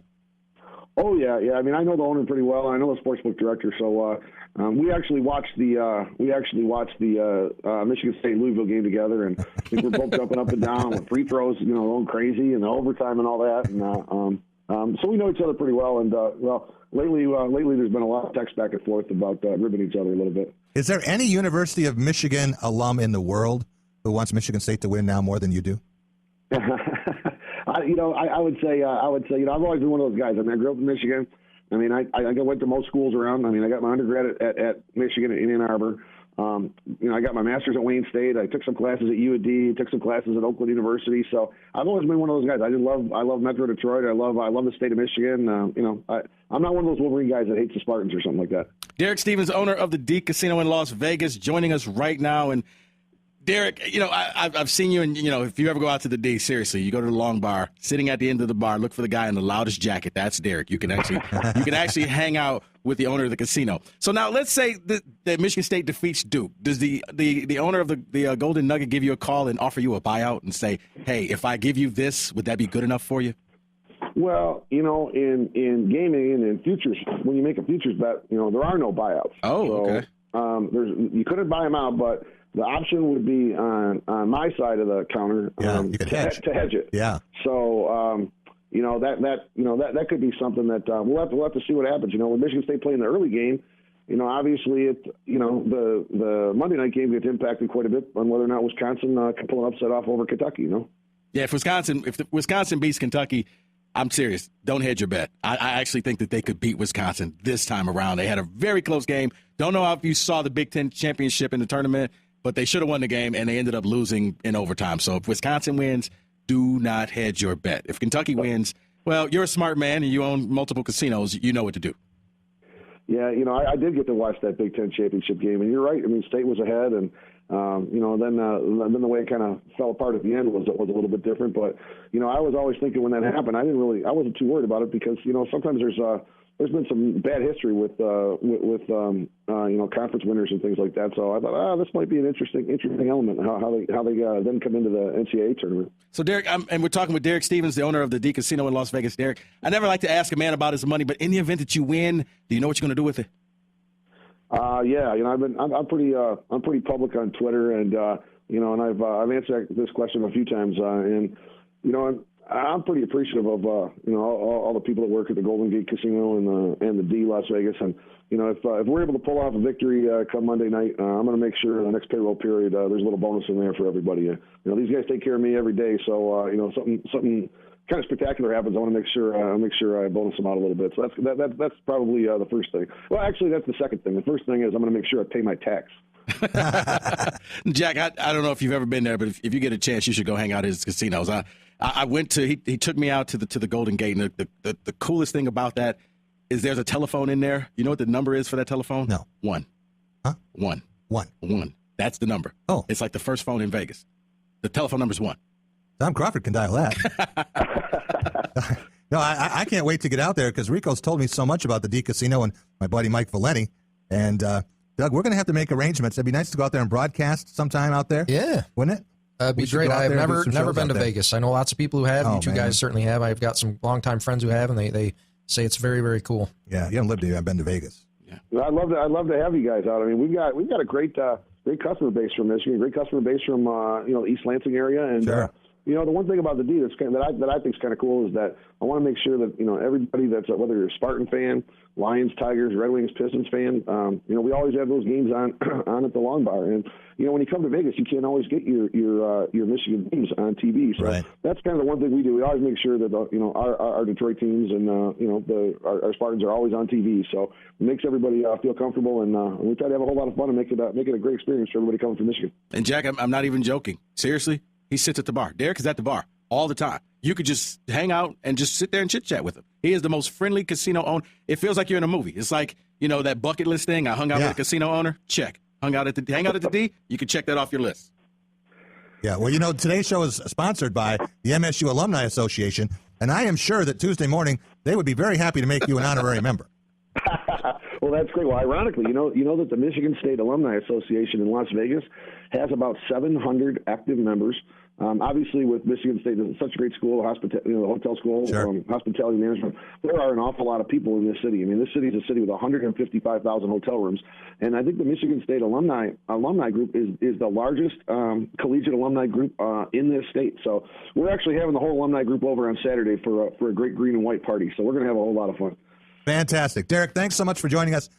Stick on the line if you would for 1 second. Doug's going to get some information, and we can get in touch with you, and we're going to try to promote the D Casino a little bit. Oh, all right, great. Let's go green here on Saturday. Thanks, guys. All right, thanks. Derek Stevens. He sounds like a great guy, too. He is. Yeah, I forgot to tell him because we had him on in Detroit, and Dane Fife came on right after. So he was like, well, you know what? Tell him he has great choice in teams, and I hope he's a lucky man come Monday. Yeah, you got to bet on somebody. Hey, and $20,000 sounds like a big bet, but you're going to win $1 million. That's not that much. Well, I mean, he does own 2 casinos, the Golden Gate and the D Casino Las Vegas, and he's really becoming – what I like to say is he is to what downtown Las Vegas is what Dan Gilbert is to Detroit. Wow. Where he's buying up a lot of things, and he is really improving downtown Vegas. If you haven't been in a while and you're like, it's... I haven't been in 5 years. I need to get back there. You do, because he's... a little Vegas fix. Right next to his casino, between his casino and the Four Queens, he bought that area and turned it as put a stage there. So now concerts are taking place right there, and he's got like a VIP section to his casino that he'll walk you through there, and you can sit there, and it overhangs. Jack, you could almost touch the stage. I mean, and he's bringing different guests in. So to what Gilbert is doing to downtown Detroit, he's doing to downtown Vegas, where he's really stepping the game up. Very cool. Derek Stevens, we wish him all the luck in the world, not that he needs much of ours. We will be back in just a couple of minutes. Don't forget, Mike Brkovich will be here at about 5:30. The Golden Arm will talk about 1979, not just the national championship, but he had a pretty successful run in Indianapolis. A big win over Notre Dame for the Mideast Regional Championship. We'll be right back. Jack Ebling, Rico Beard, Doug Warren. It's a Drive with Jack on the team, 92.1. Viva Las Vegas! Viva Las Vegas! How I wish that there were more than 24 hours in the day. You're listening to The Drive with Jack Ebling. How about that guy, folks? The team, 92.1 FM, Lansing Sports Talk leader. Welcome back. It is The Drive with Jack, the team at 92.1 FM. Today's show brought to you by the MSU Alumni Association, your personal network for life. A reminder, tomorrow we will be out at the Bluegill Grill in Hazlitt, Bluebelly Tom. And Doug, you're going to be out there from 1 to 3 ahead of our show with Steve Finnemore. It's going to be Hoop Fest out there. Looking forward to it. And then I will be heading down to Indianapolis, and you'll be down there tonight. I'll be down there Join tonight. all the festivities. Hopefully I can get there at least by 9 o'clock. That's what I'm hoping for. I think you can. A good chance. Good chance. As long as you're not pulled over. I don't plan on it. That is not in my itinerary. Maybe pulling over for gas. That's about it. If fans would like tickets, join the club. It is one of the toughest tickets that the NCAA tournament has ever had. The toughest was in 1996, Rico. This is a funny story. This is when it was played at the Meadowlands in New Jersey, and everyone was housed in Manhattan, and they were actually arresting coaches for selling their tickets. You know, the NABC, the Coach Association, they get 2 tickets. Right. And a lot of the assistant coaches who were making a ton of money out on the street scalping tickets. They had undercover officers out there. And scalping is not legal. Scalping is legal in Indiana. If you want to go and buy a scalp ticket this weekend, you can do that. If Michigan State should win and Wisconsin should win, you won't have a problem getting tickets because the Kentucky fans will be getting out of Dodge. Well, here's what you should do if you're a Michigan State fan and Kentucky is losing. Find one that's not angry and ask to buy their ticket during the game. Don't let them hit the streets because Wisconsin will buy them up. Hit them up in the arena, not the angry ones. Avoid the fights. But if you see a Kentucky fan, because a lot of times you get disgusted guy who may just say, you know what, this team blows, take them. And I've seen that happen before. Where angry guy, not thinking, just take them. I don't care. I'm angry. I'm upset. I need a drink. Or you know what, pay for my drink tonight and you can have it. Well, you know, here's 50. Go ahead, drink yourself silly. And if Wisconsin beats Kentucky, you happen to run into Ashley Judd, do not ask her for an autograph or a photo. Or a kiss. Or a kiss. Dick Vitale gets all those. Yeah, well, he's a creepy old man. I'm glad you haven't reached that creepy stage yet. No, I'm trying to avoid that as long as possible. It is very interesting, though. This is Final Four number 17 for me. And you just always got to outdo me in everything. I'm all like, this is my 8th Final Four. 17. Your phone is bigger. Well, yeah, that's genetics. I didn't know that. All right, let's go out to our phones. 485-7925. That's terrible. All right, how about line 1? Dave in Arizona, you're on the team. Hello, Jack. Hey, Rico. Hey, Dave. Well, you know, under the right circumstances, Ashley Judd could probably make me a Kentucky fan. I wouldn't anticipate that happening, but if it does, let me know. Okay, yeah. Well, by the way, you know, you have your guest was the guy from the casino who made a huge bet. He's a Michigan fan. He bet on Michigan State. I did something very similar, as you might remember, last fall. Of course, I only bet about 1/400th of the amount that he did. Right. But back in October, I did put money on Ohio State to win the championship in football. It's 40-1 odds. Right. And when they got into the 4-team playoff, they were going to play Alabama in the semifinals. I had some people tell me I should hedge the bet then, and I didn't. And but then when they got against Oregon in the final, I had people telling me to let it ride, and I wish I had listened to them because I did hedge by betting on Oregon, so I severely reduced my winnings, but still pretty nice winning. Yeah, see, I don't understand the whole hedging the bet because the thrill is putting all of it down. But then you're guaranteed a win. No, but it's not. Gambling is not about guarantee. Gambling, there's a story whether you win or lose. If you win, you feel good because you called it. If you lose, you tell the story how you almost got it. Yeah. But to hedge your bet, now you're just flipping a coin. There's no thrill in that. There's no thrill in hedging your bet. No, I realized that, Rico, but I was in a position where I wanted to guarantee coming out with a nice win either way, and I thought there was a pretty good chance Oregon was going to win that game. You remember how bad they beat Florida State in the semifinal? Yeah. Man, I could have told you, do not do that. That Ohio State team was on a mission. So how hard was it for you, Dave, as a diehard Wolverine, to be pulling for Ohio State in that game? It really wasn't all that hard. A lot of people, I realize, love to root against the opposing school, and I can understand that. But, money talks, and I wasn't in any position to root for some kind of satisfaction of watching them lose, and it was going to cost me a lot of money. And, of course, you knew exactly how good Cardell Jones was. You were the only person who had that information. Now that, yeah. No, but when I made the bet, I knew that Barrett had done a great job taking over as the second-string guy. Right. Obviously didn't know he would get hurt, but I knew how well he was playing. And the reason that it was 40-1 at the time is because nobody thought they would go into East Lansing and beat Michigan State. But I realized if they could do that, then they would have a pretty clear path and a pretty good chance to get in. And then once they got in, anybody could win a 4-team playoff, I think. Well, do you got anybody this year? Because I'm planning on going out to Las Vegas this summer. So I did place a bet, not as big a bet as Derek did on Michigan State hoops. Because afterwards, I'm like, what was I thinking? And I'm like, well, you know what they say about a fool and his money, but now it looks like I'm not hedging the bet. If I win, I win. But, yeah, we were out, and he was like, you know what, I'm going to do it. Yeah, I would say this going into the Final Four. I think Michigan State can beat Duke, and they can beat Wisconsin. I don't think they can beat Kentucky, but I do think both Wisconsin and Duke can beat Kentucky. Right. Well, here's the funny thing. That maybe they go back to, the 2005 year where in one weekend they knocked off Duke, and then 2 days later they knocked off Kentucky. It could happen. That happened. 2005 in Austin, Texas. Yep. Yeah. You look at Michigan State's season, they've done a lot of really good work away from East Lansing in road games and neutral games. If you look at their resume away from East Lansing, it's not that big a surprise for them to be in the Final Four. But if you look at their resume in East Lansing, it's amazing. It's a shock that they're anywhere near the Final Four. Dave, Rico wanted to place a futures bet for the Detroit Lions and the next Super Bowl appearance, but he didn't find it never as an option. No, when it comes to the Lions, I'm the casino. Now, occasionally the casino loses and pays up. Thank you. But the casino wins all the time. They do. I'm not sure how long any of us are planning on living, but I have a feeling somehow that maybe we will live long enough to see the Lions in a Super Bowl. I don't know when, I don't know how, but Yeah, and let me tell you something, and anybody listening, don't put money on the Lions in Vegas. You know what you do? Send me half of that, and you can send it to a P.O. box, and I'll let you keep the other half, and we'll call it even. But I normally place a bet on state football, state basketball, and then I pick another team that I think actually has a serious chance of winning too. So if you can come up with that team, the next Ohio State, let me know. Yeah, I will. Hey, Jack, last week you were talking about Jay Harbaugh and that ridiculous letter that he wrote to the girlfriend of a recruit, and I agree, it was ridiculous. But, Jack, you said it was so bad that even Sam Webb couldn't defend it. I think you're wrong there. You underestimate the ability of Sam and Ira and John Borton and Jim Brandstatter to defend anything that Michigan does. I know that if I'm ever up for a capital offense, I want those guys defending me because they can defend the indefensible. Ira, I tell Ira all the time, he's a good friend of mine, and Ira, if I ever have a debate team, you're on the team. Well, how about this? A couple weeks ago, you remember when Illinois got blown out by Alabama in the first round of the NIT? Yeah. Ira said that was more of an embarrassment to the Big Ten than Michigan losing to New Jersey Institute of Technology in Eastern Michigan. Say what?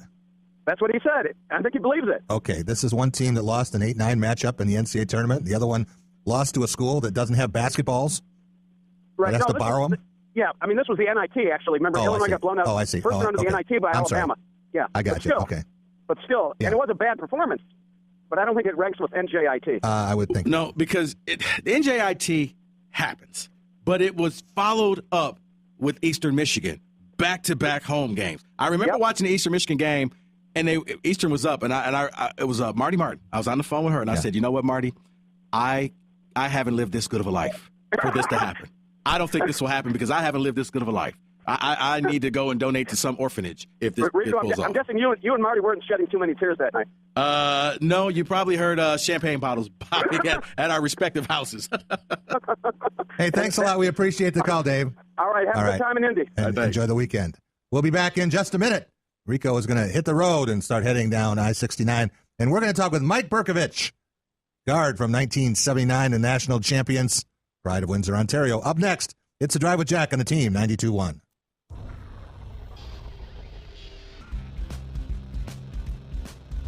Here's your Drive with Jack Sports Brief for Thursday, April 2nd, 2015. I am Doug Warren. On the ice tonight, the Detroit Red Wings host the Boston Bruins at Joe Louis Arena. The Wings are winless in their last 4 games, including a 2-1 shootout loss to Ottawa Tuesday. Forward Drew Miller will play with a cage tonight on his mask, on his helmet to protect his face. He was cut and received 60 stitches by an opponent's skate on Tuesday versus Ottawa. Meanwhile, fellow Wings forwards Pavel Datsyuk, Eric Cole, and Thomas Yurko are all out with various injuries. Face-off is 7:30. Justin Verlander will start the season for the Detroit Tigers on the 15-day disabled list because of a triceps injury. Verlander has never been on the disabled list in his entire career and has made at least 30 starts in each season since joining the rotation in 2006. He was 15-12 with a 4.54 ERA and 32 starts last year. The Tigers also announced today that reliever Bruce Rondon will start the season on the DL for the second consecutive year. He missed all of last season after having Tommy John surgery in March of 2014. Manager Brad Ausmus told reporters this morning that Rondon has a biceps tendonitis. He said he's not sure when Rondon will throw again, and Rondon did not pitch in consecutive games at all this spring. This sports brief is brought to you by DriveWithJack.com. Get the latest news and opinion from the entire Drive crew, as well as links to our archive shows and interviews, all at DriveWithJack.com. Life is a team sport, so is talk radio. That's your Drive with Jack sports brief. I'm Doug Warren.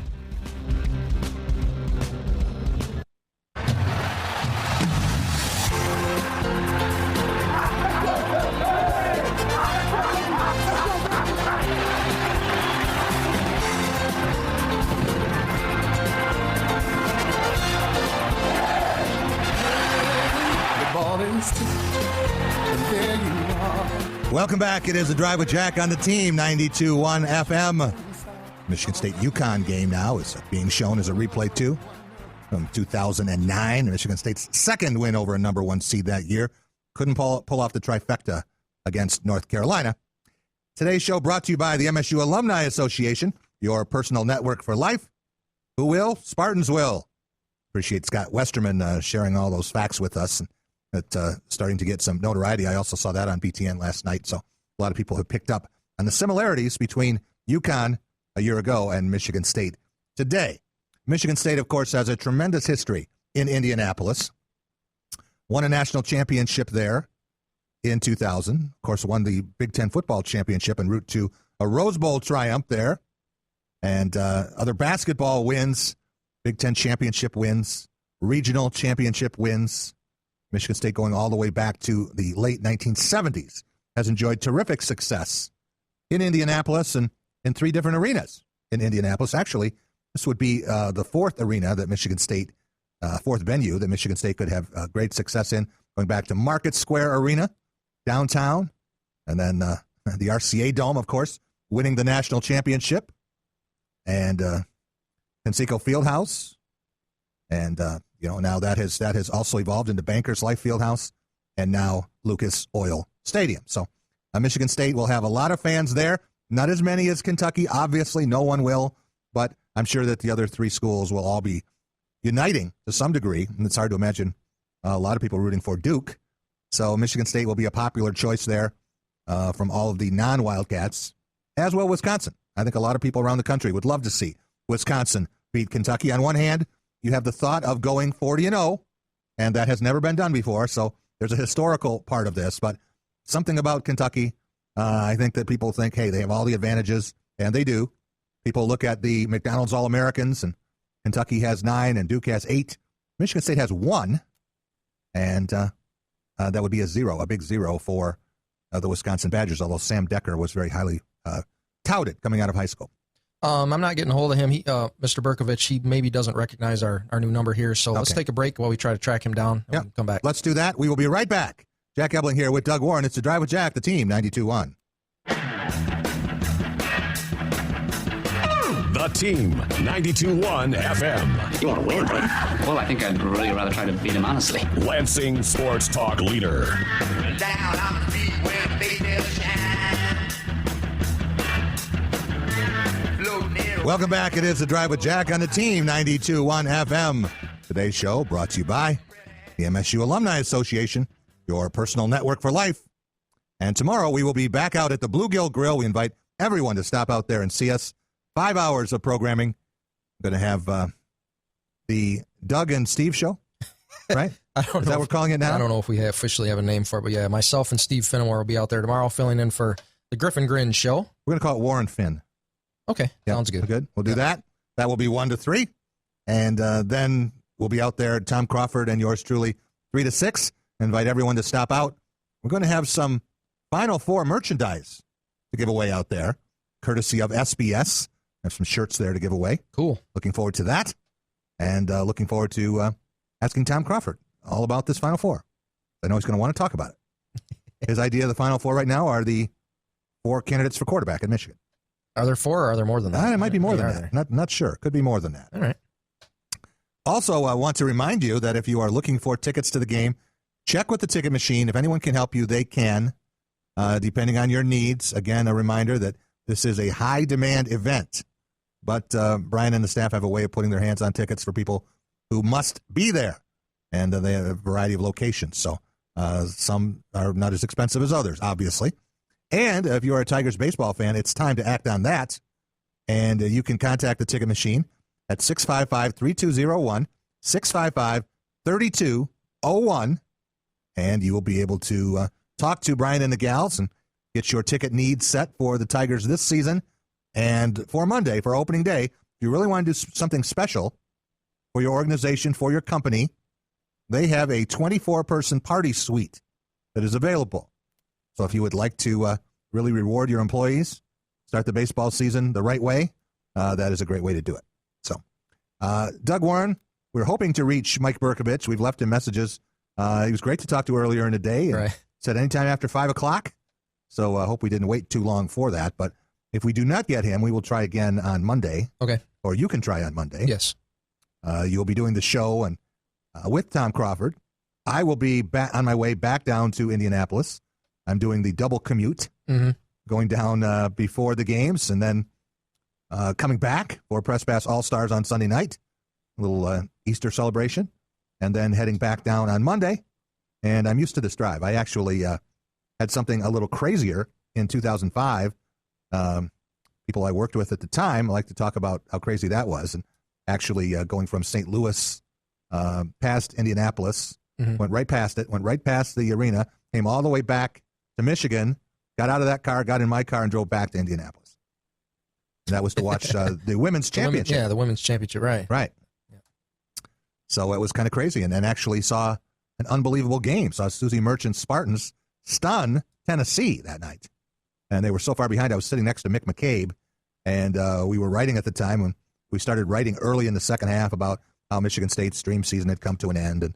And then all of a sudden, here came this miraculous comeback with Kristen Haney and Lindsey Bowen leading the way, Liz Shimmick, and Michigan State pulled out the victory and made it into the national championship game against the Baylor Bears. So I had a couple of trips there.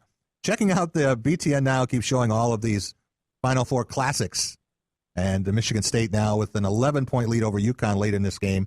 You know who wins, but it was an amazing night. It was one of the all-time Spartan weekends in Detroit, having a home team there. Doug, I don't think I've ever seen anything quite like the fervor, and to see Ford Field with more than 75,000 people there, and there had to be 65,000 Spartans. Yeah, I wasn't there, but I remember seeing the coverage on TV and hearing the crowd during the game, on television, and it was an amazing thing. And that was a very, very good team too, and a heck of a game as we see right now. But Jack, we talked about this earlier today when Mike Sadler and I were filling on a Griffin Grins. It's just, and I mean, he's right in the middle of it, being part of what Mark D'Antonio's doing. It's an amazing time here. As for me as an outsider, I don't have a vested interest in either school, but to be covering this and be part of this and see it, somewhat up close from my perspective, and having a historical perspective on history as I do in a lot of different areas, it's just amazing to be able to see what has happened here, because I know in talking to you years ago when I first met you and talking to Earl Robinson and the other guys who've been on this beat and covered this place and this, even been at this school for a number of years, nobody ever thought that it would be this good across the board with the people in charge and everybody moving in the same direction and having the accomplishments that the football and basketball programs have been having simultaneously. I hope, and I say this all the time, I hope people, fans and otherwise, just appreciate what they're witnessing right now, because it just doesn't happen. Yeah, it has never happened before in the history of collegiate athletics that a team has won 4 straight bowl games and been to 4 straight Sweet 16s. And as I said yesterday, it isn't just winning 4 straight bowl games, 3 of them on New Year's Day, including a Rose Bowl, 2 top 5 finishes in the country. And in basketball, it is not just 4 straight Sweet 16s. I say just as if that's an easy accomplishment, but you're talking about a Final Four. You're talking about multiple Big Ten championships, an Elite Eight last year that certainly could have been something else, except for the last couple of minutes of that UConn game. But I've heard a lot of Michigan State fans complain about that game last year, Doug. And when Michigan State lost to UConn in Madison Square Garden, Mike Griffith likes to talk about how unfair that was to have that regional site. I'm looking at Jim Calhoun here, and he has no idea why he is playing this game at Ford Field. Yeah. He's like, what did we do to deserve this? How many times were we on probation? Very strange. All right, give us a call, 485-7925, 485-7925. That is the number to call. And a reminder, we'd love to see all of you tomorrow out at the Bluegill Grill in Hazlet, 1591 Lake Lansing Road. We have our guest on. We have Mike on the phone? Yes, great. I'm glad we were able to make a connection. Better late than never, but Mike Brkovich is always worth waiting for. Hello, Mike. How are you? Jack, it's a pleasure, as always, being on your show. Hey, we want to talk to you a little bit about the city of Indianapolis and memories you have from 1979, especially a regional final win over Notre Dame. You know, Jack, it's interesting that you mentioned that game because I've had more people in the last week after Michigan State's gotten into the Final Four mention that Notre Dame, Michigan State game with Kelly Tripucka, Lambier, Orlando Woolridge. They all remember the opening tip of the game. Right. And it's funny, I was in Indianapolis when Michigan State won in 2000, Tom's team. Right. But for some reason, they do recall the Indiana State game with Larry Bird, but a lot of Michigan State alumnus remember that Notre Dame game in Indianapolis. Why was it so rewarding to beat Notre Dame? It seemed like they were on television every week. You know, I think the natural rivalry over that 66 or 67 football game, of course, in Spartan Stadium, it was still fresh in the minds of a lot of alumnus. And the rivalry between Michigan State and Notre Dame in football, they were on TV all the time. Digger Phelps, of course, the coach, Tripucka, Lambier, Woolridge, such a great team, Hanslick. So I think a lot of it was, like you said, media exposure and the rivalry between us two. Notre Dame had 6 pros on that team, Mike. Michigan State had the best 2 players on the floor. And Gregory Kelser had an incredible game that day. And, of course, we all know what Irvin Johnson has done, and including that entire tournament as the most valuable player. But someone said that it was because of Mike Brkovich that Terry Donnelly was able to have the game he had against Indiana State because you were an important part of that scouting report. And they said, do not let Brkovich beat us from outside, and they forgot about number 11. Yeah, I mean, I think that is partially true. I played a very, very good game against Notre Dame, especially with the opening tip when Greg tipped it to Irvin, who then tipped it to me without looking for the dunk. I think Terry was an underrated player, a really good shooter, and I think that's what made us such a great team. It wasn't as great as Irvin and Greg were. You still need a few other pieces to fit into the puzzle like any great team does. And, you know, Terry played a great championship game against Indiana State. And Jay Vincent, who'd been the starting center and a terrific player, went on to lead the Big Ten in scoring twice, was sidelined with the foot injury, and Ron Charles was able to come in and give Michigan State a real lift there. But that team got very little out of Jay Vincent in the NCAA tournament, and it didn't seem to bother you guys. I love the story that Judd tells, Mike, and maybe you can elaborate on it, about the tip play and when it was put in and the kid who came and watched the practice and won the bet over the Notre Dame fan. But they told you don't just lay the ball in. They want you to dunk it, right?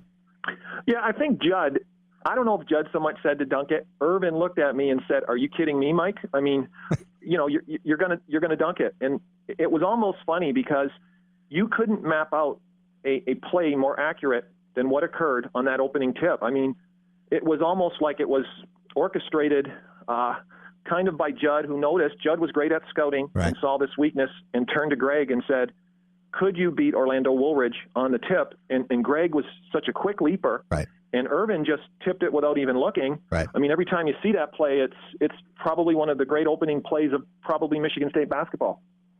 Yeah, and Digger's had a lot of coaches, assistant coaches, go on to be head coaches, and one of them I got to know was a guy named Danny Nee, who was a coach at Nebraska. And he told me, he said, I knew we were in big trouble because Digger didn't swear. And he said, oh, bleep, twice in the first 10 seconds of that game. So between your dunk and Donnelly's steal, and Michigan State was off and running and was on its way to a regional championship, eventually a national championship, and now the Spartans are in position to try to do it again. Mike, always great to talk with you, and hope we'll get a chance to see you very soon. Likewise, Jack, and it's always a pleasure being on your show. And I know Indianapolis has been really good to Michigan State basketball, and hopefully this weekend it's also going to be a great place to play. Thanks, Mike. I also want to thank Shon Morris of BTN. Tom Crawford for joining us from Tropical Smoothie. Derek Stevens from the D Casino. And we'll see you at the Bluegill Grill, everyone.